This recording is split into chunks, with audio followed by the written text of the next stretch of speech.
வணக்கம். இது ஐபிசி தமிழின் பிரதான செய்திகள். செய்திகளோடு நான் கிருத்திகா கிருஷ்ணபாலன். முதலில் தலைப்புச் செய்திகள்.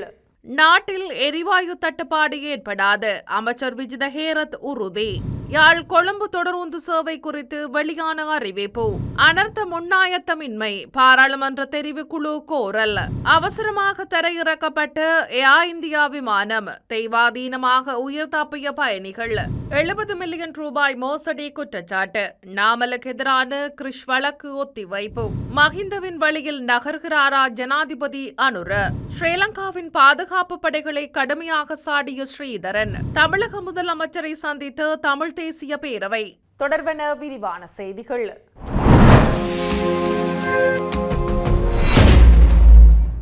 எதிர்காலத்தில் நாட்டினுள் எரிவாயு தட்டுப்பாடு எவ்வகையிலும் ஏற்படாது என அமைச்சர் விஜித ஹேரத் தெரிவித்தார்.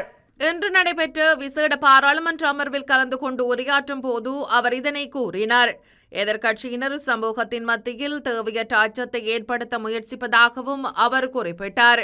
எரிவாயு இறக்குமதி செய்வதற்காக கேள்வி மனு நடைமுறையூடாக புதிய நிறுவனம் ஒன்று தெரிவு செய்யப்பட்டுள்ளதாகவும் அதற்கமைய அந்த நிறுவனத்தின் முதலாவது எரிவாயு கப்பல் ஜனவரி மாதம் 5ஆம் தேதிக்குள் நாட்டை வந்தடையும் எனவும் அமைச்சர் இங்கு சுட்டிக்காட்டினார். புதிய நிறுவனத்திற்கு எரிவாயு டெண்டர் வழங்கப்பட்டதன் காரணமாக மார்ச் மாதமாகும் போது நாட்டில் எரிவாயு தட்டுப்பாடு ஏற்படும் என பாராளுமன்ற உறுப்பினர் சமரசம்பத் தசநாயக்க இன்று காலை பாராளுமன்றத்தில் அரசாங்கத்தின் மீது குற்றம் சாட்டியிருந்தார். கடந்த நாட்களில் ஓமான் நிறுவனமே எரிவாயுவை விநியோகித்தது என்றும் ஓமான் நிறுவனத்தை விட $15 சதங்கள் குறைவாக கூறி புதிய நிறுவனம் ஒன்று டெண்டருக்கு விண்ணப்பித்திருந்தது. அதற்கமைய டெண்டர் சபையானது அந்த புதிய நிறுவனத்திற்கு டெண்டரை வழங்கியிருந்தது. அந்த ஒப்பந்தம் கச்சாத்திடப்பட்டுள்ளது என்றும் அவர் மேலும் தெரிவித்தார். வடக்கு மார்க்கத்திற்கான தொடருந்து சேவைகள் அடுத்த வருடம் ஜனவரி மாதம் 1ஆம் தேதி முதல் ஆரம்பிக்கப்படும் என போக்குவரத்து பிரதி அமைச்சர் பிரசன்ன குணசேன அறிவித்துள்ளார்.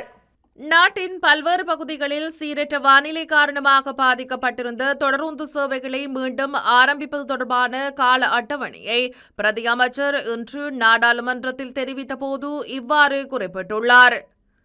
அவரது அறிக்கையின்படி டிசம்பர் 20 முதல் பதுளை அம்பேபுஸ் இடையிலான மலேக தொடருந்து சேவை மீண்டும் ஆரம்பிக்கப்பட உள்ளதுடன் ஜனவரி 1ஆம் தேதி முதல் தொடருந்து சேவைகள் வடக்கு மார்க்கமாக காங்கேசன்துறை வரை நீடிக்கும். புத்தளம் தொடருந்து மார்க்கத்தின் சேவைகள் சிலாபம் வரை விரிவுபடுத்தப்படும்.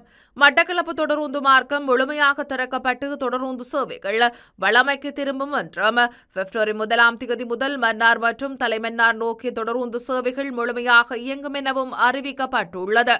அண்மை அனர்த்தங்களால் தொடருந்து பாதைகளில் ஏற்பட்ட பாதிப்புகளை சீரமைக்கும் பணிகள் போர்க்கால அடிப்படையில் முன்னெடுக்கப்பட்டு வருவதாகவும் பயணிகளின் பாதுகாப்பை உறுதி செய்த பின்னரே இந்த சேவைகள் ஆரம்பிக்கப்படும் என்றும் பிரதி அமைச்சர் தெரிவித்தமை குறிப்பிடத்தக்கது.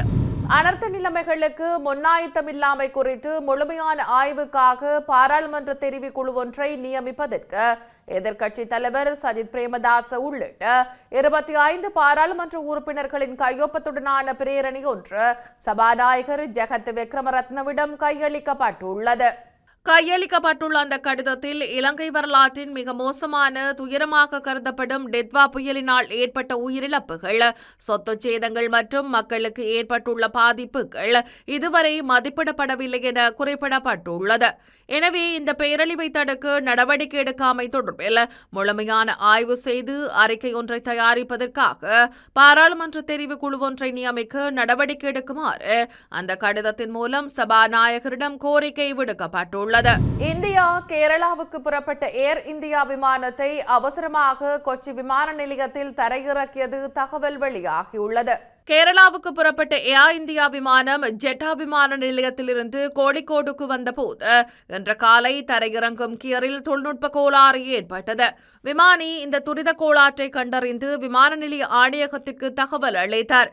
இதன் பின்னர் விமானத்தை அவசரமாக கொச்சி விமான நிலையத்தில் தரையிறக்க அறிவுறுத்தப்பட்டு தீயணைப்பு படையினர் மற்றும் விமான நிலைய பாதுகாப்பு குழுவினர் தயார் நிலையில் நிறுத்தப்பட்டனர். காலை 9:07 மணிக்கு விமானம் பாதுகாப்பாக தரையிறங்கி அதிலிருந்து 160 பயணிகளும் பத்திரமாக வெளியே கொண்டு வந்தனர். ஏர் இந்தியா எக்ஸ்பிரஸ் தகவல் படி ஜெட்டா விமான நிலைய ஓடுபாதையில் இருந்த ஒரு வெளிநாட்டு பொருள் காரணமாக விமான டயரில் சேதம் ஏற்பட்டது. இதனால் விமானம் அவசரமாக தரையிறங்கியதாக தெரிவிக்கப்பட்டுள்ளது. கிறிஸ் ஒப்பந்தம் தொடர்பாக நாடாளுமன்ற உறுப்பினர் நாமல் ராஜபக்ஷவிற்கு எதிராக தாக்கல் செய்யப்பட்ட வழக்கு ஒத்திவைக்கப்பட்டுள்ளது. அதன்படி 2026 ஆண்டு பிப்ரவரி 16 குறித்த வழக்கை விசாரணைக்கு எடுத்துக் கொள்ள கொழும்பு மேல் நீதிமன்றம் இன்று உத்தரவிட்டுள்ளது. இலங்கையில் ரக்பியை ஊக்குவிப்பதற்காக இந்தியாவின் கிறிஸ் நிறுவனத்திடமிருந்து 70 மில்லியன் ரூபாவினை பெற்று நிதி மோசடி தடுப்புச் சட்டத்தின் கீழ் குற்றம் இழைத்துள்ளதாக தெரிவித்து நாமல் ராஜபக்ஷவிற்கு எதிராக சட்டமா அதிபர் இந்த வழக்கை தாக்கல் செய்துள்ளமை குறிப்பிடத்தக்கது. முன்னாள் ஜனாதிபதி மஹிந்த ராஜபக்ஷ தனது ஆட்சி காலத்தில் அரச நிர்வாகத்திற்குள் ஸ்ரீலங்கா படை அதிகாரிகளை நியமித்து ஆட்சியை கொண்டு சென்றது போல் தற்போதைய ஜனாதிபதி அனுரகுமார திசாநாயக்கவும் செயற்படுகின்றாரா என்ற சந்தேகம் ஏற்பட்டுள்ளதாக தகவல்கள் தெரிவிக்கின்றன. இதன்படி கணக்காய்வாளர் நாயகம் பதவிக்கு ஸ்ரீலங்கா ராணுவ அதிகாரி கர்னல் OR ராஜசிங்கவை நியமிப்பதற்கு ஜனாதிபதி அனுரகுமார திசாநாயக்கவின் பரிந்துரையை அரசியலமைப்பு பேரவை நிராகரித்துள்ளது. சபாநாயகர் தலைமையில் நேற்று கூடிய அரசியலமைப்பு பேரவையின் கூட்டத்தில் இந்த பரிந்துரையை நிராகரிக்க தீர்மானம் எடுக்கப்பட்டுள்ளது. கணக்காய்வாளர் நாயகம் பதவிக்கு இதற்கு முன்னர் ஜனாதிபதி அனுரகுமார திசாநாயக்க பரிந்துரைத்தவர்களையும் அரசியலமைப்பு பேரவை நிராகரித்திருந்தது. படை அதிகாரிகளை அரச நிர்வாகத்திற்குள் கொண்டுவரும் தற்போதைய அரசாங்கத்தின் செயற்பாடுகள் கடும் விமர்சனங்களுக்கு உள்ளாகியுள்ளமை குறிப்பிடத்தக்கது. இலங்கையில் மிகப்பெரிய இடர் வருகின்ற போது மனித உயிர்களை காப்பாற்றுவதற்கு பாதுகாப்பு படைகளுக்கு சரியான பயிற்சி இல்லை என்பதை இந்த பேரிடர் மிக தெளிவாக சொல்லியிருக்கின்றது என இலங்கை தமிழரசு கட்சியின் நாடாளுமன்ற உறுப்பினர் சிவஞானம் ஸ்ரீதரன் தெரிவித்துள்ளார். குறிப்பாக அமெரிக்காவினதும் இந்தியாவினதும் மற்றும் ஏனைய நாட்டுப்படைகள் வந்துதான் இந்த நாட்டில் இருக்கின்ற மக்களின் பாதுகாப்பை உறுதிப்படுத்த வேண்டும் என்ற அவசியம் புதிதாக உருவாக்கப்பட்டிருக்கின்றது எனவும் அவர் மேலும் சுட்டிக்காட்டினார். இன்றைய நாடாளுமன்ற அமர்வில் உரையாற்றும் போது அவர் இந்த விடயத்தை குறிப்பிட்டார். நாட்டில் ஏற்படுகின்ற மிகப்பெரிய இடர் மற்றும் அதனூடான விளைவுகள் மக்களை பெருமளவு பாதித்திருக்கின்றது. இயற்கையை இந்த நாடு சரியான முறையில் பேணவில்லை.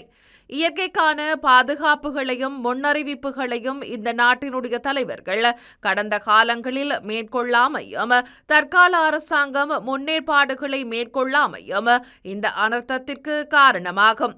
ஒரு நாட்டினுடைய படை என்பது இராணுவம், கடற்படை, விமானப்படை, காவல்துறை என்பது ஒரு இடர் வருகின்ற போது எவ்வாறு செயற்படுதல் என்ற முழுமையான பயிற்சியையும் பங்கையும் கொண்டிருப்பார்கள்.